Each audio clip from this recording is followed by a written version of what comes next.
Good morning and a warm welcome to your show, Sunny Mornings in Boston. I'm your host, Melissa, and it's Monday, April 14th. You'll be interested to know, 160 years ago, today, in 1865, just after the effective end of the American Civil War, United States President Abraham Lincoln was shot by John Wilkes Booth while attending a production at Ford's Theater in Washington, D.C., and he died the following morning. So now you know. And now, it's time for the weather report. This morning, it's mostly sunny, and it feels like 34 degrees, with 13-mile-per-hour wind. The sunset will take place at 7:11, and it will rise again tomorrow at 6:17.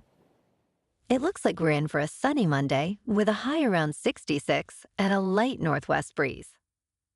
Tonight, expect mostly cloudy skies and a chance of rain showers after 1 a.m. with a low of 46 and gentle winds. For all you beach runners out there, the first low tide Monday will be at 7 with a high tide at 1:15. The nearshore buoy at Cape Cod Bay reads 42 degrees for the water temperature. Looking ahead in the weather. Expect rain likely on Tuesday, with mostly cloudy skies and a high near 64. Wednesday brings mostly sunny weather, with a high around 53. Thursday will be sunny, warming up to 57. Friday stays mostly sunny, reaching 62, but expect a chance of rain showers overnight. Lows will range from the upper 30s to mid-40s. Bonjour, food enthusiasts. This podcast is brought to you by Versailles Cafe and Pastries in Encinitas. Nestled on El Camino Real South, just north of Encinitas Boulevard, this cafe is a haven for culinary delights. Indulge in their amazing Eggs Benedict or their gluten-free crepes. You can grab a panini for lunch or just breeze on through to get your morning coffee. They are open every day from 8 to 5. So stop on by and don't forget to tell them Sunny Morning sent you. In local news, as the second trial of Karen Reed unfolds, significant events from the past 3 years are revisited. Charged with second-degree murder, manslaughter, and leaving the scene of a crash that resulted in the death of her boyfriend, John O'Keefe, Reed's first trial ended in a mistrial due to a hung jury. Witness testimonies and conflicting evidence have fueled extensive debate over the investigation. A timeline outlines crucial moments, including O'Keefe's final hours, the police investigation, and the ongoing fallout, including the suspension of key officers involved. A verdict remains to be seen as Reed's case continues to draw public attention.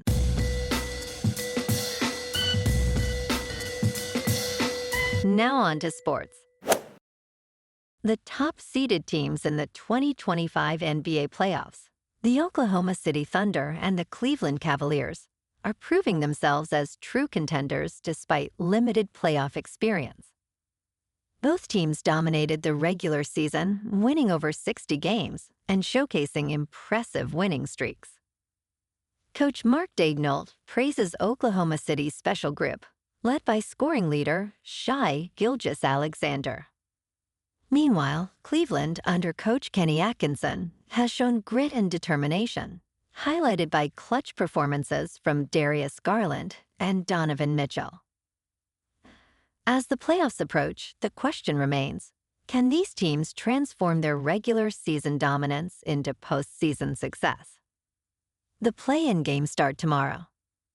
In golf over the weekend, Rory McIlroy's long-awaited quest for the career Grand Slam has culminated in a dramatic victory at the Masters. After a shaky finish, McIlroy secured his win against Justin Rose in a sudden-death playoff at Augusta National Golf Club. McIlroy is now among an elite group of only 6 golfers, including legends like Jack Nicklaus and Tiger Woods, to have captured all 4 major championships. Overwhelmed with emotion, McIlroy expressed gratitude to his family and team, acknowledging the burden he carried for years. As he celebrated, Woods congratulated him, welcoming him to this exclusive club. In local sports, yesterday afternoon at Fenway Park, the Sox topped the White Sox 3-1. In the eighth, ties doubled, driving in Medrith and Baldwin, while Story sealed it with a solo shot in the ninth. Garrett Crochet was dominant, striking out 11 over 7 1/3, earning the win, while Chapman secured the save. The Sox's record now stands at 8-9, while Chicago falls to 4-11. Tonight, the Sox square off against the Rays in Tampa at 7:05. Tanner Houck, seeking his first win, battles Shane Baz, boasting a sharp 1.38 ERA. Yesterday afternoon, the Bruins dominated the Penguins 4-1 in Pittsburgh. Elias Lindholm shined with a goal and an assist, while Jonas Korpisalo made 24 saves. Rickard Rakell scored for the Penguins, but Boston's relentless offense secured the win. The Bees improved to 34, 39, and 9. Tomorrow night in Beantown, the Bruins host the Devils.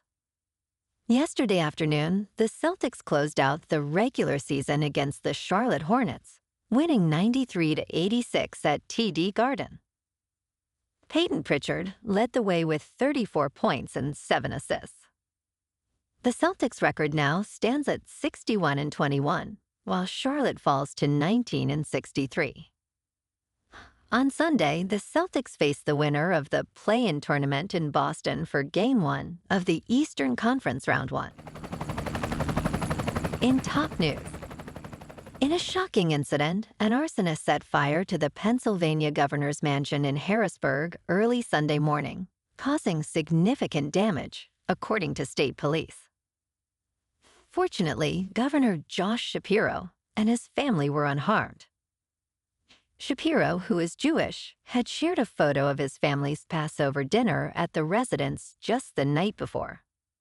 The Pennsylvania State Police are investigating this as an act of arson, offering a reward of $10,000 for information leading to an arrest. They stated all avenues will be explored regarding the potential for a hate crime investigation. In business news, European authorities are scrambling to lessen their dependence on Elon Musk's Starlink satellites, particularly in light of Musk's recent comments regarding Ukraine's reliance on his internet service. Eva Bernaik, chief executive of Eutelsat, Europe's rival to Starlink, is under pressure to provide alternatives. Eutelsat plans to utilize its OneWeb service to support Ukraine, aiming to deploy thousands of terminals quickly, although doubts linger about its ability to compete with Starlink's vast network. As competition heats up, with companies like Amazon and China entering the satellite internet sector, Eutelsat seeks funding to bolster its capabilities. In crypto movement, Bitcoin is up 5% over the weekend to about $84,000. Ethereum is up 5% to just over $1,600. And Goatse's Maximus is up 26% to 5 cents. Moving on to a more local vibe. In our community spotlight on health and wellness, we are working with a national Pilates studio to bring you some free classes, so listen up. Check out Club Pilates, with several locations in the Boston area. Pilates presents a comprehensive wellness approach, cultivating strength, reducing tension, and elevating mental well-being. Scientific research affirms its benefits. So now you can check out Club Pilates for a free class. With locations in Canton, Wellesley, Hingham, Brookline, and Framingham, just be sure to tell them Sunny Morning sent you by. And now, back to the show. Let's talk tech. OpenAI is captivating the public once again, with its latest image generator transforming LinkedIn users into dull dolls. This new trend, inspired by Studio Ghibli art, allows users to create toy-like versions of themselves in blister packs, complete with accessories like laptops and coffee cups, reflecting the platform's professional vibe. While the trend has spread to other social media platforms like Facebook, Instagram, and TikTok, it has not reached the same popularity as the Ghibli art craze. And in entertainment news, Apple's Mythic Quest has officially come to an end. The fourth season finale, now the last episode of the series, will feature a new goodbye ending next week. Mythic Quest, the Apple TV Plus comedy centered around a game studio, will not return for a fifth season, according to reports from Variety. This news follows a report that Apple has been losing $1 billion annually on TV Plus. The series, which cleverly critiques the tech industry, stars Rob McElhenney and Charlotte Nicto, along with a talented ensemble cast. Well, alrighty, folks, it's time for the quote of the day. And today, our quote comes from the American singer and songwriter, Jon Bon Jovi. And he said, "Miracles happen every day. Change your perception of what a miracle is, and you'll see them all around you." And that's a wrap for this morning. You can check out our Instagram, YouTube, and TikTok for some captivating aerial videos with local news and the weather reports. Have an amazing weekend, my good friends. We'll see you Monday with another episode of Sunny Mornings in Boston.